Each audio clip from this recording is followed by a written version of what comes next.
Vamos a empezar entonces viendo este tema, que es presión intraocular y glaucoma. Tenemos que conocerlo porque algo que es importante en el glaucoma es que es asintomático, ¿ya? Y eso hace que muchas personas lo tengan y no saben hasta que la enfermedad ya está avanzada. Así que empecemos. Vamos a ver, tenemos que entender los elementos relacionados con la presión ocular y vamos a ver las patologías que se relacionan a las variaciones de esta presión. Bien, el ojo tiene una presión interna que se llama la presión intraocular, ¿no? Es necesaria esta presión para que pueda mantener su forma y de esta manera también contribuye a la función visual. ¿Quién es la que da la presión intraocular? Los elementos que dan la presión interna del ojo es los líquidos internos que tenemos, ¿no? Que son dos, que son el humor acuoso y el humor vítreo. Entonces estos dos líquidos determinan una presión interna, ¿no? Que como decíamos es necesaria, porque si no, como si fuera una llanta, ¿no? Sin la adecuada presión, pues no va a funcionar bien. Una pelota sin la presión adecuada no funciona bien.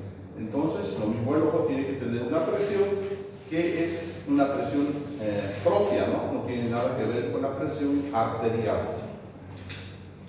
Bien, si bien el humor acuoso y el humor vítreo están dentro del ojo, el que realmente es el encargado de determinar la presión intraocular es el humor acuoso. ¿Por qué? Porque el humor acuoso, el líquido de la parte anterior del ojo, es un líquido en movimiento, ¿ya? Se crea, circula y sale del ojo, entonces está en constante movimiento. Mientras que el humor vítreo, el líquido de la parte posterior, es un líquido estático, es un líquido quieto, entonces no tiene esa función dinámica. Por eso el que realmente determina la presión ocular que va a tener una persona es el humor acuoso. El humor acuoso se crea en una estructura que ya hemos visto anteriormente que se llama el cuerpo ciliar. Es esta estructura que está detrás del iris, entonces no la podemos ver, pero aparte de que sostiene el cristalino, también genera el humor acuoso, ¿no? Crea el humor acuoso. De acá el humor acuoso va a pasar por la cámara posterior, que es el espacio entre el iris y cristalino, circula por el agujerito negro hacia adelante por la pupila, circula la cámara anterior y lo que va a hacer es salirse del ojo. ¿Por dónde se sale el humor acuoso? Es eliminado del ojo. Esta salida se produce por una estructura que está acá, ¿ya? Como una especie de rejilla que se llama trabéculum o red trabecular. ¿Ya? Entonces esto es, como les decía, un líquido que está en constante movimiento. Se crea, circula y sale. Bien. Lo que hay que tener en cuenta entonces es que esto tiene que tener un equilibrio, el líquido que se crea y el líquido que se elimina, ¿no? Es como cuando yo abro una pila, por ejemplo. Si abro mi pila y tengo un buen drenaje, pues la pila va a estar chorreando, pero el agua al mismo tiempo se va eliminando, ¿no? No se acumula, no se junta porque hay una buena salida de líquido, un buen drenaje. Entonces lo mismo tiene que pasar en el ojo. Se crea una cantidad de líquido y esa misma cantidad tiene que ser eliminada, ¿no? Entonces eso mantiene un equilibrio y también una presión adecuada dentro del globo ocular. Bien, y algo que es muy importante que ya debemos entender es que este trabéculo, esta estructura por donde se sale el humor acuoso del ojo, está en un lugar donde se unen la córnea, la tapita transparente, con el iris, lo que le da el color a mis ojos. Justamente donde estas dos estructuras se unen en la parte interna, ahí está el trabéculo, por ahí sale el humor acuoso. Este lugar se conoce como el ángulo iridocorneal, el ángulo formado entre el iris y la córnea. Lo vamos a explicar con más detalle más adelante, pero más o menos es para tener una idea.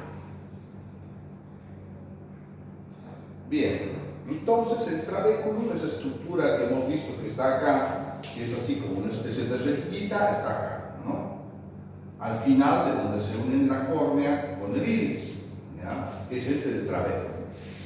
Entonces todo el humor acuoso que se crea y circula dentro de la parte anterior sale por el trabéculum. De aquí va a pasar a un conducto circular, que si lo vemos de frente se vería así, es como una especie de cañería circular alrededor de la córnea que se llama conducto de Schlenk.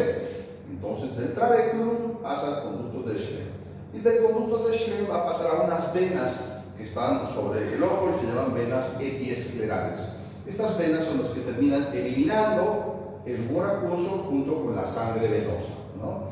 Entonces ese es el circuito que hace el humor acuoso, y por lo tanto este equilibrio entre lo que se cree y lo que se elimina debe estar bien para que el ojo tenga también una presión adecuada. De ahí que nace una patología que es una de las más importantes en la oftalmología y se llama glaucoma. Ya es una enfermedad que se va a caracterizar por una cosa principalmente, por el daño que produce la presión sobre el nervio óptico. Cuando la presión del ojo aumenta, eso solamente daña una cosa, ¿ya? Eso solamente va a dañar el nervio óptico, el aumento de la presión. No daña la retina, no daña el cristalino, no daña, no sé, la coroides. Lo único, si aumentara la presión del ojo, su blanco, el órgano afectado o la estructura afectada es el nervio óptico, ¿ya? Bien, entonces el glaucoma se caracteriza principalmente porque el aumento de la presión lesiona el nervio óptico. Las causas de glaucoma son multifactoriales y normalmente en los pacientes que tienen glaucoma la presión ocular tiene que estar elevada. Bien, entonces son tres las características que tiene un paciente con glaucoma. Lo primero, el aumento de la presión lesiona el nervio óptico en el lugar donde se forma sobre la retina. Otra característica que tiene el glaucoma, disminuye el campo de visión lentamente pero de forma gradual, y la presión ocular elevada en el ojo, ¿no? Entonces, ¿qué es? Estos tres factores que estamos hablando, presión ocular alta, disminución de campo de visión y lesión en el nervio óptico, normalmente son las características de un paciente con glaucoma. Ya algunos dicen que la presión directamente lesiona el nervio y otros dicen que la presión daña la irrigación y eso es lo que termina dañando el nervio óptico. Bien. No es que se dañe todo el nervio, sino solamente se daña el inicio del nervio, que es el lugar que se forma dentro de la retina, ¿no? Aquí estamos dentro del ojo y las fibras de la retina que vienen de las conexiones que tienen los fotorreceptores llegan a este lugar y forman esta estructura circular que es el inicio del nervio óptico, ¿no? Y aquí va a salir por detrás del ojo como un cordón nervioso, ¿ya?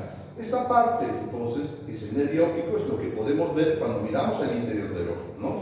Por eso les decía, es el único par craneal que se puede ver en una persona viva, ¿ya? ¿Por qué? Porque si miramos el interior del ojo podemos ver parte del nervio óptico, su inicio. Entonces, aquí es donde el glaucoma daña. Y para entender el daño que produce el glaucoma en el interior del ojo, tenemos que saber que el nervio óptico acá tiene dos partes. Ya vamos a ver aquí en el esquema. El nervio óptico se ve así bien redondito. Primero, que no hay retina acá, por eso el nervio óptico es el punto ciego de la visión. Y segundo, tiene dos partes. Una clara al centro, que se llama excavación, donde no hay fibras, y una parte color tipo naranja, que se llama anillo neuroretinal, que es donde están todas las fibras del nervio óptico. Todas las fibras que van a llevar la visión al cerebro están acá. Aquí se forma, está lleno de fibras nerviosas. Entonces, un nervio óptico normalmente tiene esas dos partes, una parte con fibras y una parte central sin fibras. Eso es normal. Pero también para entender es de que esta parte sin fibras, máximo debe ser el 30% del total del nervio. El nervio es el 100%, ¿no? Entonces todo este nervio es un 100%, pero la parte sin fibras máximo debe tener un 30%. Incluso puede ser menos, puede ser 20%, puede ser 10%. Lo importante es que no sea más del 30%. Cuando nosotros hacemos el examen interno, revisamos el interior de sus ojos, eso es lo que una de las cosas que nos fijamos es eso, que el nervio óptico tenga este equilibrio entre la parte sin fibras y la parte con fibras, que la parte sin fibras máximo involucre un 30%. Ya, porque si vemos que es más del 30%, ya podemos pensar que hay una patología que está dañando el nervio óptico, y una de esas patologías es obviamente el glaucoma, que se relaciona con el aumento de la presión intraocular. ¿Se me entiende? Espero, ¿no? Bien. Entonces, como ya hemos entendido lo que es normal, ahora vamos a ver cuando el nervio óptico está dañado por glaucoma, cómo se ve un nervio óptico dañado por glaucoma. Entonces, obviamente, el equilibrio que existe entre la parte con fibras y la parte sin fibras queda totalmente alterado, ¿no? Entonces, vemos acá una alteración de ese equilibrio que habíamos mencionado. A ver, ¿cuánto le darían de porcentaje a la parte sin fibras en esta foto? Ya, más o menos estaría entre un 70 a 80%. Si dibujamos la parte sin fibras, la parte blanca, ¿no? Hacemos un recorrido, entonces ya más o menos es un 80%, y la parte con fibras se ha reducido a un 20%. Entonces, esto es un nervio totalmente alterado. ¿Qué significa que tenga tan pocas fibras? Obviamente que el nervio óptico está perdiendo fibras nerviosas. Y el daño a las fibras nerviosas es irreversible, ¿ya? Por más que nosotros controlemos el glaucoma, si ha dañado el 80% de las fibras, ya ese 80% se queda de por vida, solamente se puede mantener el 20% que queda. Entonces el daño a las fibras nerviosas es irreversible, ¿no? Entonces, si nosotros vemos alterada entonces esta relación entre la parte con fibras y la parte sin fibras, ya nos hace pensar que tal vez el paciente puede tener glaucoma. Y acto seguido lo que tenemos que hacer es tomar la presión ocular, y si la presión está está alta, ya eso contribuiría a mi diagnóstico. En caso de que el paciente no reciba tratamiento y lo deje la enfermedad así, puede incluso el nervio llegar a perder todas sus fibras, ya no ver ninguna fibra y quedar solamente la parte blanca. En este caso el paciente ya estaría ciego, porque no hay fibras nerviosas que transmitan la visión del ojo al cerebro. Bien. ¿Cuáles son los factores de riesgo para tener glaucoma? Bueno, hay varios. El primero es la edad, ¿ya? El glaucoma aumenta su frecuencia después de los 40 años. Bueno, entonces, por eso si yo pregunto aquí a ustedes, ¿quién tiene glaucoma? Seguramente nadie me va a alzar la mano, o hay el glaucoma juvenil también, ¿no? Pero es muy raro, tal vez uno me alce la mano y diga, sí, yo tengo glaucoma. Pero como les digo, si nos reunimos de aquí a 20 o 30 años, ¿no? Yo ya viejito y ustedes ya más o menos medio adultos, seguramente unos 2 o 3 alzarán la mano indicando que tienen glaucoma, ¿no? Entonces, la edad aumenta las probabilidades de tener glaucoma. Bien.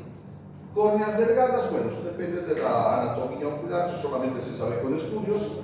La raza negra, hispana o asiática también tiene mayor predisposición. Errores de refracción, que significa los pacientes que tienen medidas altas en los lentes también aumentan sus probabilidades de tener glaucoma. La herencia, si alguno de ustedes tiene un familiar con glaucoma, tiene más probabilidades de tener glaucoma que una persona que no tiene familiares con glaucoma.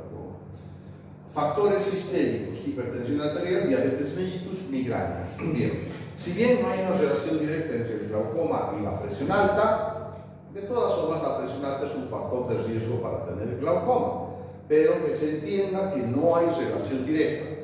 No por tener hipertensión arterial, el paciente va a tener glaucoma, no por tener glaucoma, el paciente va a tener hipertensión arterial. Son entidades separadas, pero la hipertensión arterial se constituye en un factor de riesgo. Un golpe muy fuerte en el ojo o un posoperatorio ocular pueden hacer que aparezca glaucoma. La hipertensión ocular es una predisposición que lo vamos a ver al final, y en último, el uso prolongado de corticoides, ¿no? Bien, usar corticoides por mucho tiempo en algunas personas puede despertar el glaucoma. Por eso es que les decía, no importa la especialidad que ustedes quieran tener, ¿no? Internistas, dermatólogos, neumólogos, ¿no? Inmunólogos, alergólogos. Entonces, muchas veces nos vemos obligados a usar corticoides por mucho tiempo en el paciente. Entonces, todos estos pacientes que estamos obligados a usar corticoides por varios meses, entonces debemos pedir siempre un acompañamiento oftalmológico, ¿ya? Por ejemplo, los pacientes que tienen reumatismo, entonces artritis, lupus, tienen que usar corticoides por bastante tiempo, entonces tienen que ser seguidos también por un oftalmólogo por el riesgo de que se les suba la presión debido a el uso de corticoides. No todos los pacientes que usen corticoides se les va a subir, pero es un factor de riesgo para algunas personas. Bien, ¿cómo clasificamos el glaucoma? El glaucoma tiene muchas clasificaciones, pero yo prefiero dejar la clasificación clásica y la más fácil de entender. Entonces lo vamos a clasificar en tres. Primario, ¿qué significa glaucoma primario? De causa desconocida. El glaucoma que aparece de por sí, de la nada, ¿no? Un día estoy bien, al otro día no estoy tan bien y entonces ya me detectan glaucoma. Es como la hipertensión arterial, ¿no? Cuando algunos de ustedes, ¿no?, agarren y aparezca la hipertensión, están sanos, ¿no? Se sienten con una salud rebosante, pero de pronto un día amanecen medio mal, no sé, un poco de dolor de cabeza, malestar, algo raro, van al médico a hacerse un control y ven, no, la presión la tiene alta. ¿Cómo? Si hace una semana me han tomado mi presión y estaba normal, no, ahora está alta. Entonces, de la nada aparece la enfermedad de un día para otro. A eso se refiere primario, sin ningún antecedente que justifique la aparición. Glaucoma secundario es cuando aparece el glaucoma, pero hay una enfermedad que lleva a que el glaucoma aparezca. Y glaucoma congénito, hay bebés que ya nacen con la presión ocular elevada. Esta imagen es muy bonita porque muestra de un nervio sano a cómo va perdiendo fibras nerviosas hasta llegar a casi la totalidad de la pérdida de fibras, ¿no? Esto es lo que hace el glaucoma, va dañando esto. Obviamente el glaucoma más común lo hace este daño en cuestión de años, ¿no? Lento pero progresivo. Y el glaucoma se considera la primera causa de ceguera irreversible en el mundo, ¿no? La ceguera que produce el glaucoma no tiene tratamiento. Bien, entonces vamos a hablar del glaucoma primario. El glaucoma primario, lo que hemos mencionado, es de causa desconocida. Pero para entender el glaucoma primario tenemos que hablar un poquito de algo que hemos mencionado, que es el ángulo, ¿no? Este ángulo anatómico que tenemos en la parte interna. Primero vamos a repasar ángulo. ¿Qué es un ángulo? Un ángulo es un espacio que está formado entre dos líneas, la línea 1 y la línea 2. Pero estas líneas están unidas en un punto. Este punto donde se unen se llama vértice. La separación que existe entre estas dos líneas se llama ángulo. Si está muy separado, hablamos de un ángulo abierto. Si las líneas están muy juntas, a diferencia de este otro, ¿no?, estamos en un ángulo cerrado. Este ángulo abierto y ángulo cerrado lo tenemos nosotros en el interior del ojo, ¿ya? La córnea con el iris aquí forman el ángulo abierto, pero en este lado el iris está muy cerca a la córnea, el ángulo es cerrado. ¿Por qué me importa eso? Porque al final en el vértice de este ángulo, ¿qué está? ¿Qué hemos dicho que está? Que está al final del ángulo, en el vértice. El trabéculum, pues, la estructura por donde drena el humor acuoso, por eso es importante, ¿ya? Bien, entonces según la anatomía que tenga cada uno de ustedes, según su anatomía, pueden ser que tengan el ángulo abierto, este es el ángulo de la cámara anterior, con el iris, o el ángulo cerrado.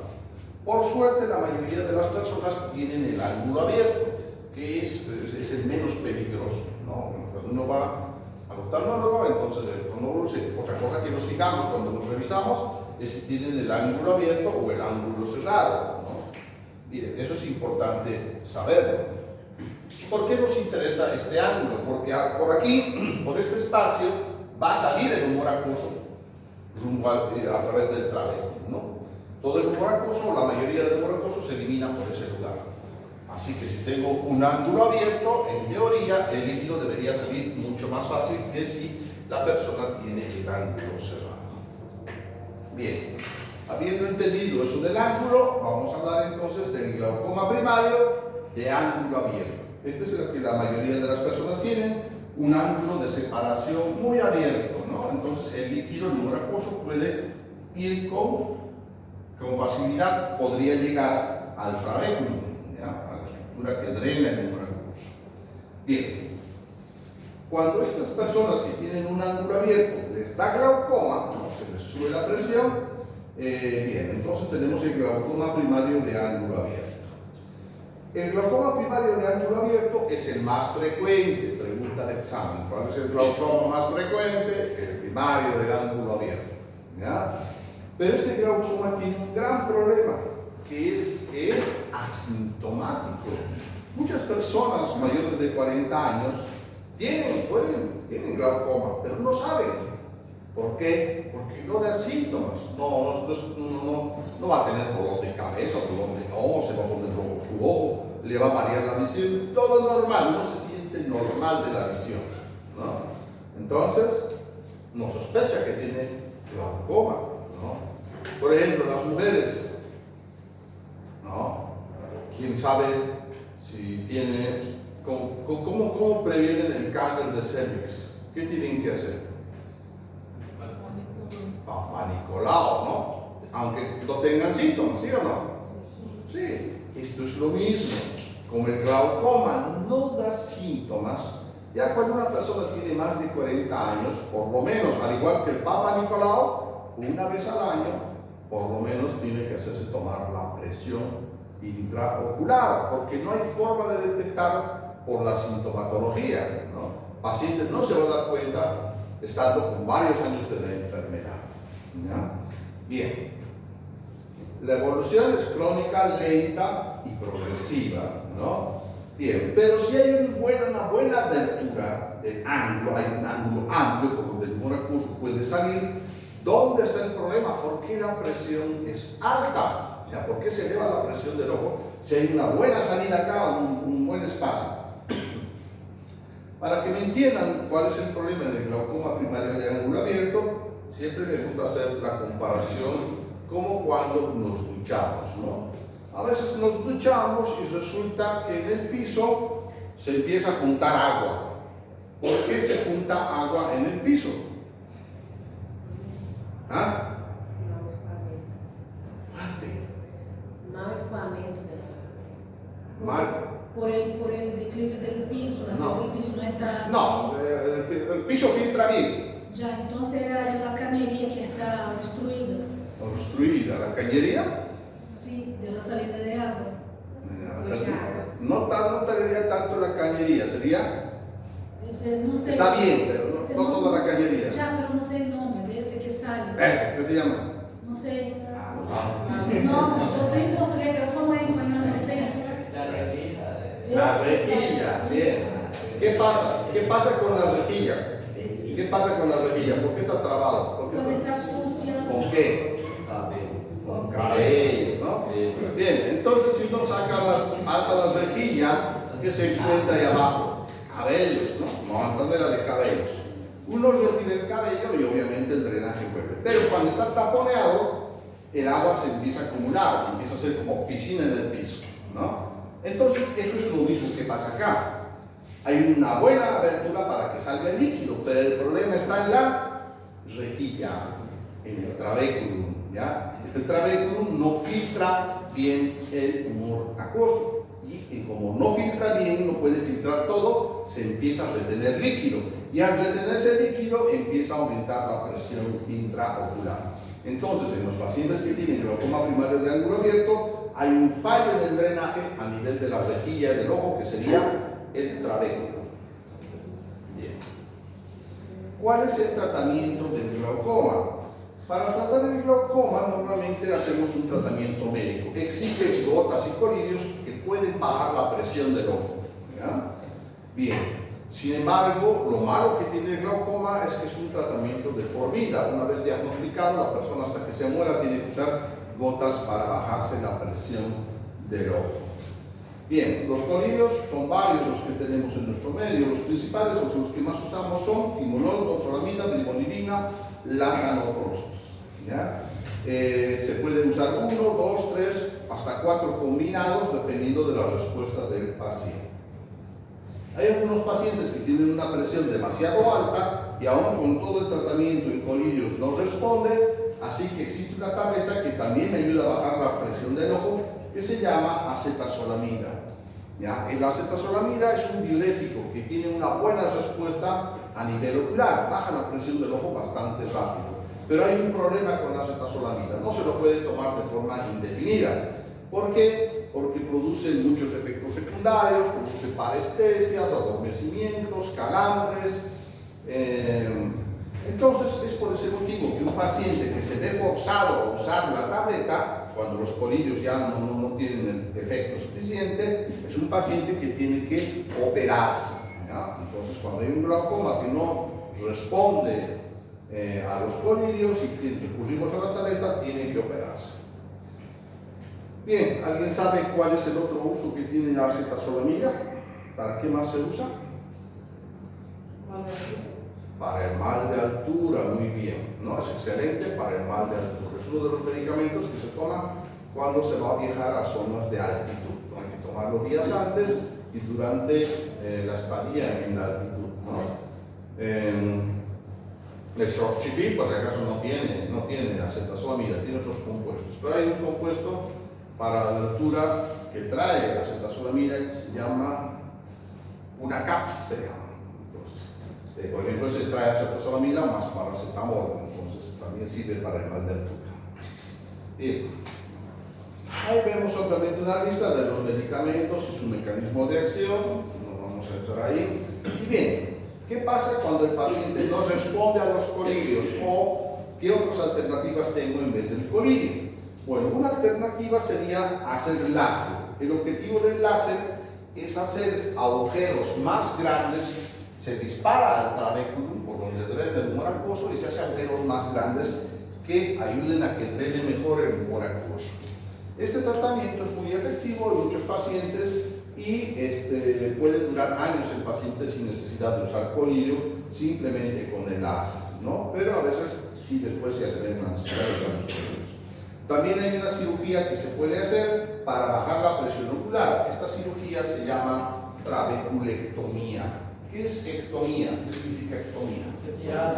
Retirar, sacar, ¿no? Por eso hay la colecistectomía o la apendicectomía. Entonces, si hablo de trabeculectomía, es sacar un pedazo del trabéculum. Se abre la esclera, a través de ahí se llega al plano profundo y se saca un pedazo de iris, trabéculum, y después se cierra la esclera. Entonces, esto permite un mejor flujo del humor acuoso en su salida. Esa es la trabeculectomía, la cirugía del glaucoma, pero hay otras técnicas también de cirugía fuera de eso. Bien, entonces ahora vamos a hablar del glaucoma primario de ángulo cerrado. En este caso, anatómicamente, el iris está muy cerca a la córnea y eso es lo que no permite salir el humor acuoso del interior del ojo, ¿no? Es como si yo agarrara y la puerta la abro a la mitad, ¿ya? Esta puerta de ahí. Y digo, salgan de dos en dos. ¿Van a poder salir de dos en dos? No, porque si está abierto a la mitad apenas saldrá uno, ¿no? Entonces, pero el otro uno ya queda retenido y hay una fila que quiere salir de dos en dos, pero uno siempre queda retenido porque el espacio no deja salir. Entonces aquí el problema no es el trabéculum, aquí es el problema la poca separación que hay entre el iris y la córnea. Esto puede generar un glaucoma lento, progresivo, como el primario de ángulo abierto, puede generar pequeños ataques iniciales, pero el glaucoma de ángulo cerrado da un cuadro muy grave que es uno de los peores glaucomas y se llama el glaucoma agudo. ¿Por qué es grave? Porque este cierre parcial puede convertirse en un cierre total, ¿ya? Cuando está demasiado cerca, a veces este ángulo puede cerrarse completamente. Y si se cierra completamente, no sale nada de líquido del ojo, la presión del ojo se dispara a niveles muy altos y el paciente tiene un glaucoma agudo. El glaucoma agudo, entonces, es cuando no sale nada de líquido del ojo porque se ha cerrado el ángulo cerrado, se ocluye completamente, ¿ya? Y eso hace que la presión se dispare a niveles muy altos.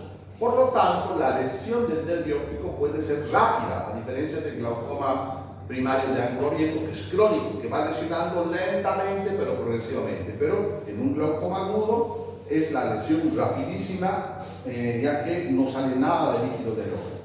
Entonces, cuando yo tengo un ángulo cerrado, uno de los riesgos hay que ese ángulo termine de cerrarse completamente y no deje salir líquido y se convierte en glaucoma agudo. Bien, ¿Cómo reconocemos un glaucoma agudo? Va a tener distintos signos y síntomas. Dentro de los síntomas más importantes vamos a tener dolor ocular de aparición repentina, sin que el paciente haya sufrido nada. Simplemente va a decir, doctor, a mí me empezó a doler el ojo, no aguanto el ojo, me está doliendo desde hace 2 horas, 3 horas, no aguanto el dolor. Segundo, disminución brusca de la visión. Mire, estoy viendo muy nublado con este ojo. ¿Ya? Bien, hay otros síntomas también, pero algo que también en este caso hay que tener cuidado es que cuando un paciente tiene glaucoma agudo, aparte tiene cefaleas, náuseas y vómitos, y el dolor se irradia toda la cara y toda la cabeza de ese lado. Entonces un médico que no sea cuidadoso puede confundirse y pensar en otros diagnósticos. Pero lo que me va a dar principalmente la respuesta es lo que yo voy a encontrar en el examen clínico. Primero, el ojo se va a poner rojo por la excesiva presión, va a haber semimidriasis. ¿Qué significa eso? Que la pupila se dilata parcialmente, está parcialmente dilatada, ¿ya? Sin respuesta a la luz. La córnea se dematiza, por eso se ve la córnea medio turbia. Y lo principal, ¿qué es lo que más me ayuda a diagnosticar un glaucoma agudo cuando yo esté en la emergencia? ¿No? Paciente que llega con aparición de dolor en el ojo de forma súbita. Lo que más me va a ayudar en el diagnóstico es la presencia del ojo duro, ¿ya?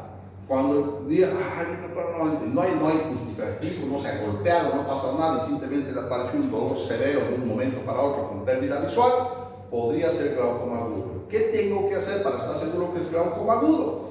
Tocar el ojo, ¿ya? Con sus dedos índices comparan, a ver, si se tocan ahorita van a ver que sus ojos tienen la misma consistencia, ¿no? Pero cuando un paciente tiene glaucoma agudo, el ojo se pone duro como piedra. Pues van a tocar el ojo del paciente, uno va a estar blando y el otro va a estar duro como piedra.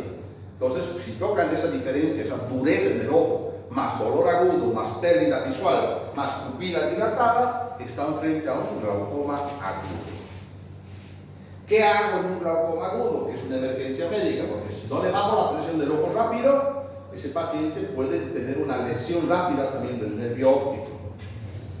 Bien, para tratar el glaucoma agudo hay varios métodos. El que normalmente utilizamos acá en nuestro medio es un suero. Hay un suero como el fisiológico, pero este suero se llama manitol, ¿ya?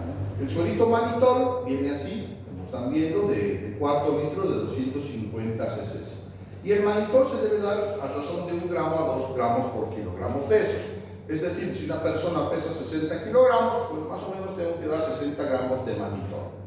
El manitol que tenemos en nuestro medio, cada frasco viene al 20%, los que yo he visto, y eso haciendo la conversión representan 50 gramos. Así que por cada suero de manitol me aporta 50 gramos.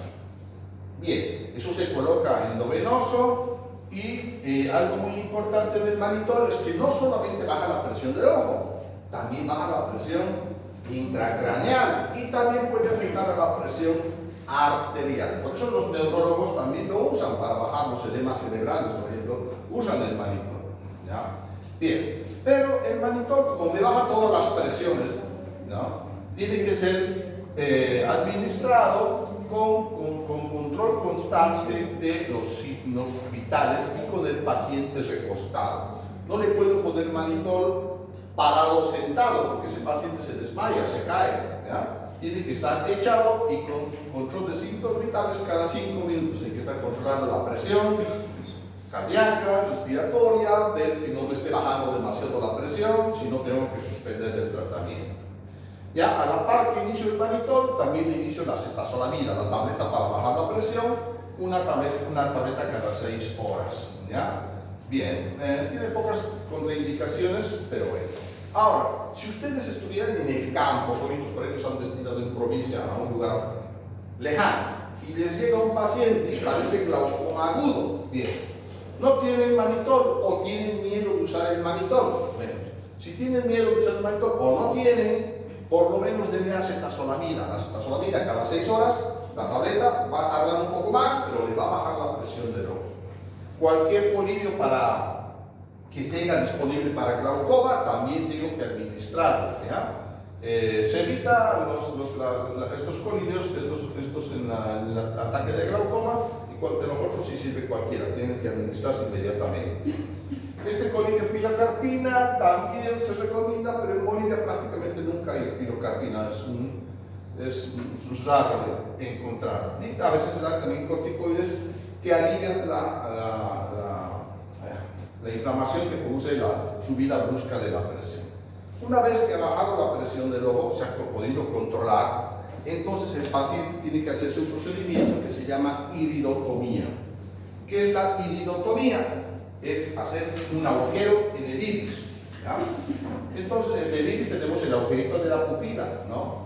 Pero con disparos de láser se crea un segundo agujero. ¿Por qué se crea este agujero? Porque cuando se da el cuadro de glaucoma agudo, aquí se bloquea y no pasa nada de líquido de atrás adelante, porque se bloquea aquí, el iris se une al cristalino y no deja pasar nada de líquido. La parte periférica del iris está más separada, así que no puede unirse al cristalino. Entonces, si le hacemos un agujerito en la periferia, el líquido va a seguir pasando de atrás hacia adelante, aunque aquí esté bloqueado. Entonces, al tener paso líquido, se rompe el ciclo del glaucoma agudo y ese paciente no va a tener glaucoma agudo. Todo paciente al que se le encuentre un ángulo cerrado es un paciente que es una bomba de tiempo, puede ser glaucoma agudo cualquier rato. Si un oftalmólogo ve y le dice, usted tiene glaucoma agudo, tiene ángulo cerrado, inmediatamente les va a sugerir hacer un agujero en el iris, porque si se les bloquea el ojo, este agujerito va a evitar que se convierta en glaucoma agudo. Bien, glaucoma congénito. ¿Por qué los bebés pueden ya nacer con la presión alta? El principal problema de los bebés es de que hay anomalías en la salida del humor acuoso, a nivel del trabéculo, a nivel del ángulo, hay anomalías. Pueden haber restos embrionarios que dificultan la salida y el bebé ya nace con el glaucoma. Va a tener síntomas como tifofobia, blefalospasmo, pero eso tal vez no me va a ayudar mucho. Lo que me va a ayudar a detectar un glaucoma congénito es un signo clínico muy particular que tenemos que conocerlo. Ese signo clínico se llama buftalmos. ¿Qué es el buftalmos? Buftalmos es, ¿alguien sabe qué es buftalmos? El ojo de buey, como los brasileños le dicen, el ojo de buey, ¿no? Bien. Ese es el buftalmos. El ojo de buey. Bien. O buey.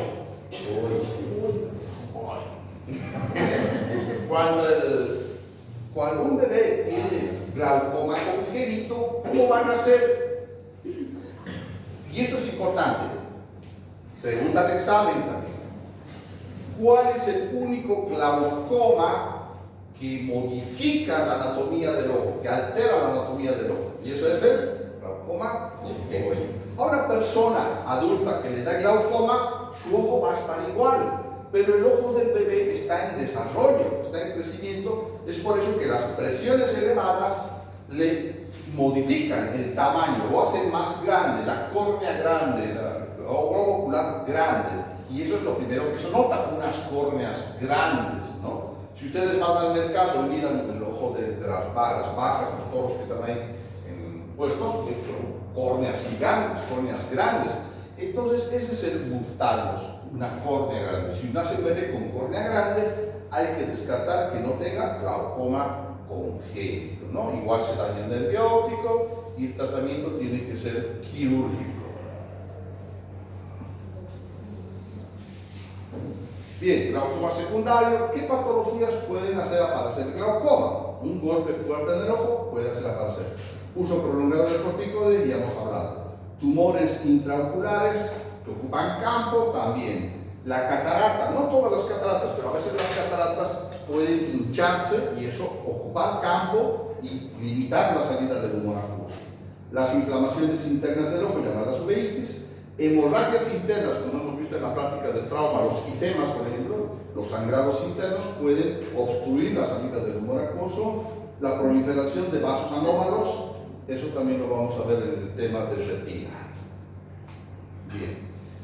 Hay algunas cosas que tener en cuenta. Hay personas que tienen la presión del ojo normal, dentro del rango normal, pero aún así tienen un daño de glaucoma. Estas personas se clasifican como glaucoma de presión normal, es decir, que su ojo no tolera la presión normal y empieza a sufrir daños tipo glaucoma, y aunque la presión sea normal, deben recibir tratamiento. Entonces, esta es una variante a lo que es el glaucoma tradicional. Otra variante, la hipertensión ocular. Hay personas a las que le tomamos la presión del ojo y está un poco alta, pero se hacen los estudios para glaucoma y todo da negativo, no sale que tiene glaucoma. Entonces lo único que tiene es la presión del ojo alta, pero no hay señales de glaucoma. Entonces estas personas se clasifican como hipertensión ocular. No necesitan tratamiento, pero sí hay que hacerles un seguimiento. Y lo contrario a la que se suba la presión es que se baje la presión, la hipotensión ocular, que puede aparecer después de traumas, desprendimientos de retina, perforación ocular o ser una secuela postquirúrgica. Bien, ¿cómo revisamos a los pacientes que tienen glaucoma? Pues hay que hacer una serie de exámenes, pero el principal y más importante es la tonometría, que es la toma de la presión ocular. La única forma de saber qué presión tiene una persona es tomándole la presión del ojo. ¿Cuál es la presión normal? Obviamente, pregunta de examen. ¿Cuál es la presión normal del ojo? Entre 10 y 20 milímetros de mercurio. Ya algunos libros varían, dicen 21, otros dicen 22, pero normalmente es entre 10 a 20 milímetros de mercurio. Si alguna vez le toman la presión del ojo, ustedes preguntan, ¿cuánto está mi presión? Hasta 15, está bien. Menos de 20, está bien, ¿no? Bien. Entonces la tonometría se puede hacer con los tonómetros de aplanación, que son tonómetros que se apoyan en el ojo y la resistencia que encuentran marca la presión. Para eso hay que echarle anestesia para que no sienta el contacto del aparato.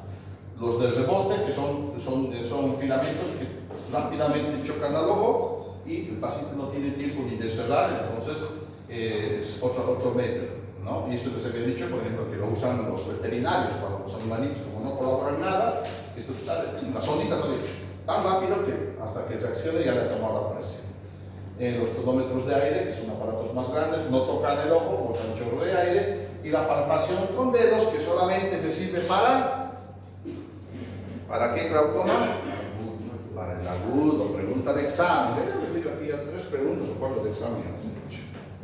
Sí o sí van a entrar, si les toca, no sé si les tocará, pero bueno. Bien, otra cosa que habíamos mencionado es que en el glaucoma existe reducción del campo visual.